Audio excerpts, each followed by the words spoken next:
picked up your lunch from Sylvia's, extra cornbread because I know you like it. Like it? I love it. Sweet tea and cornbread are just two foods the South is known for, but the truth is they have their origins elsewhere. Get a taste of these 10 Southern foods that aren't actually from the South. False of, which is Latin for wrong-o. Pimento cheese. Now describe what you taste. Cheese. This sandwich spread is believed to have become popular in the South, partially because it resists spoiling even in a warm, humid climate. This savory and sweet spread is usually made up of a mixture of cream cheese and sweet pimento peppers, but there are a number of other variations. Some later recipes use a mixture of cheddar cheese, mayonnaise, and the pimento peppers. The spread was created in upstate New York near the end of the 19th century. This makes pimento cheese, or the pâté of the South, one of those Southern foods that isn't actually from the South. Farmers were producing a lot of cream cheese and were trying to come up with new ways to use it. Someone decided to mix the creamy cheese with canned pimento peppers, which were becoming popular in America during this period. Pimento cheese. How's that sound? The flavorful concoction spread to the South, where factory workers could carry sandwiches laden with pimento cheese to work in their lunch pails without worrying about them going bad before lunch. This Southern delicacy is also known as Carolina caviar and is still a popular sandwich filling south of the Mason-Dixon line. Dressing. You guys have stuffing?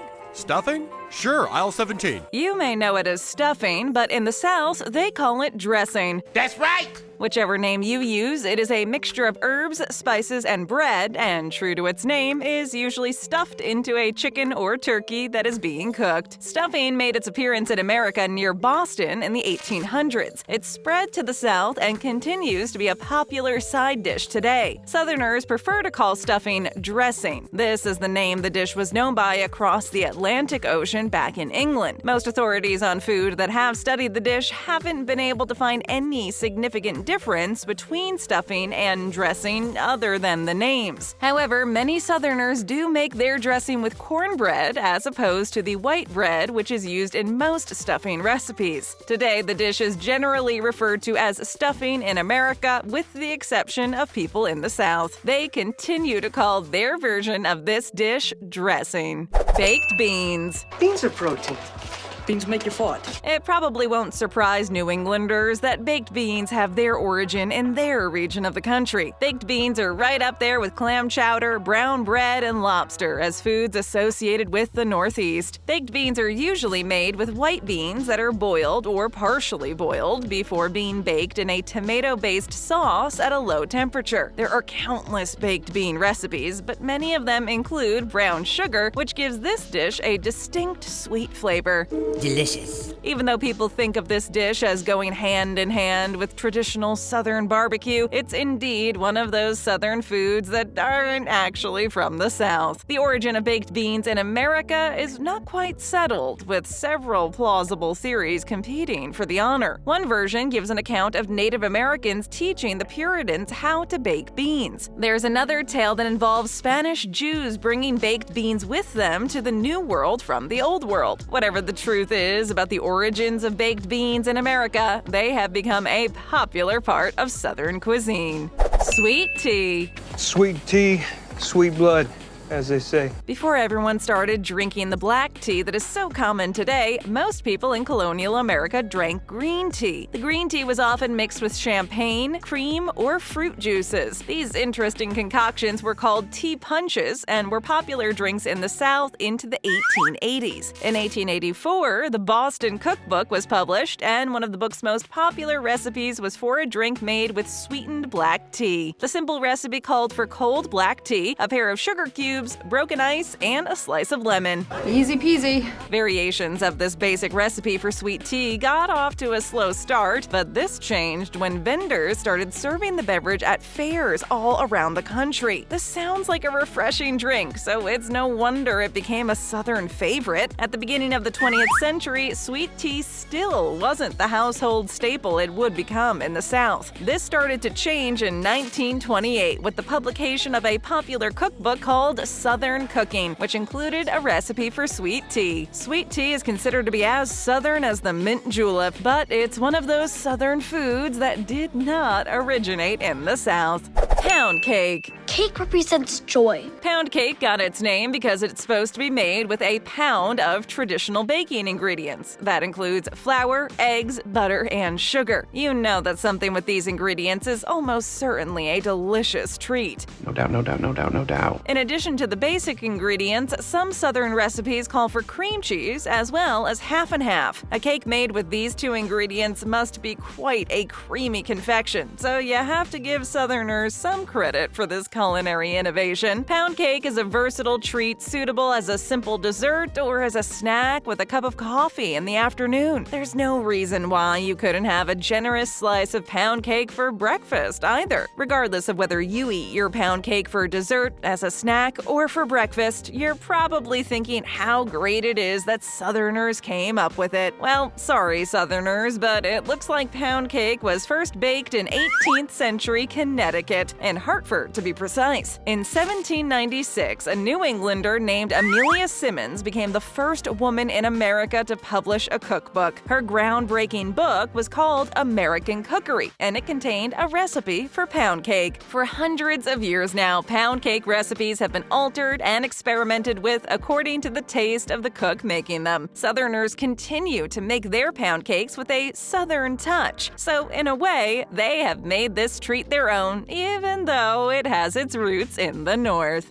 Mac and cheese. More cheese and macaroni. Mac and cheese continues to be a popular dish all across America. It's suitable for a main dish or as a side dish, depending on the particular meal. There are a lot of different styles and recipes associated with this classic comfort food, but they all start with some combination of pasta and cheese. Elbow macaroni is the most popular pasta used, but really any kind will do. Other choices for the pasta include penne and shells. Although many Southerners are eager to claim this savory dish as their own, the truth is, mac and cheese is one of those Southern foods that isn't actually from the South. Mac and cheese had been a French favorite since the middle of the 18th century. Thomas Jefferson was introduced to the creamy dish while he was on a presidential visit to France. President Jefferson was so taken with mac and cheese that he insisted on having it served at a U.S. state dinner in 1802. Where's my mac and cheese? The winning combination of pasta, cheese, and other ingredients quickly spread around the young nation. Mac and cheese found a lot of admirers in the South, where the recipe was modified to suit local tastes. Recipes used in the South often call for a number of rich ingredients, such as heavy cream, half and half, and sour cream. This is a lot of dairy, but a recipe that includes cream and sour cream on top of cheese must make for one delightful dish.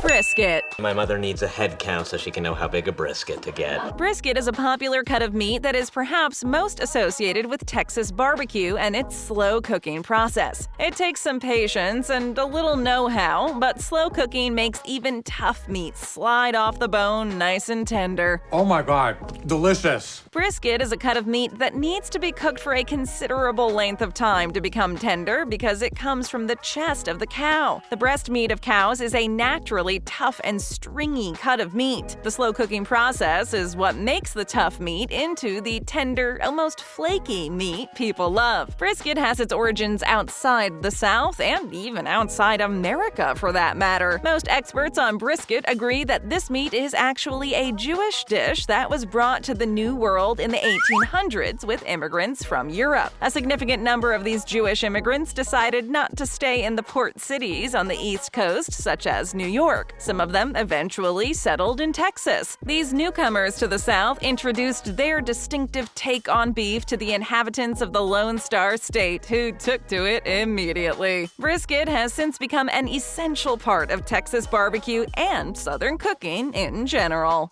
Chow Chow. It's for my hot dog. There are two stories about how this Southern staple made its way down south from the Great White North. This relish is made from any number of pickled vegetables, such as cucumbers, tomatoes, cauliflower, and onions. Onion.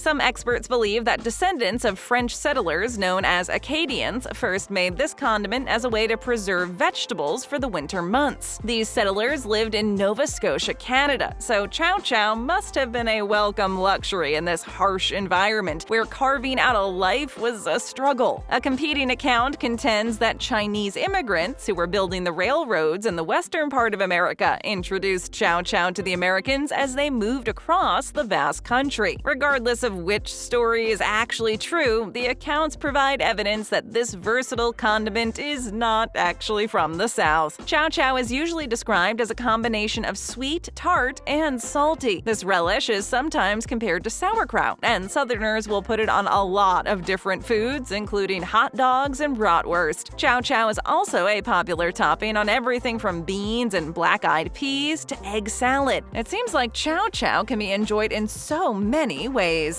Cornbread. His favorite food is corn. Cornbread certainly seems like a dish that should have its roots in the South, but the fact is, its origins go way back. It turns out that various Native American tribes had been producing cornmeal and baking their own version of cornbread. This means the tribes were enjoying cornbread for thousands of years before European settlers ever showed up to settle the Jamestown colony in 1607. Colonists who settled in the South discovered by trial and error that growing and harvesting corn was more productive than growing wheat because wheat would spoil easily in the heat and humidity. Baking cornbread was a natural consequence of Southerners relying on cornmeal and not wheat. Southern cornbread recipes multiplied over the centuries, but they share some common elements. Some people might be surprised to learn that traditional Southern cornbread recipes often don't include sugar. I don't need sugar. Instead, many of them make use of ingredients that would have been close at hand, such as salt, onions, and pork trimmings. These ingredients give a savory result that Southerners have come to prefer. The cornbread recipes most people in the North and in other parts of America are familiar with usually do include sugar or another sweetener, such as honey.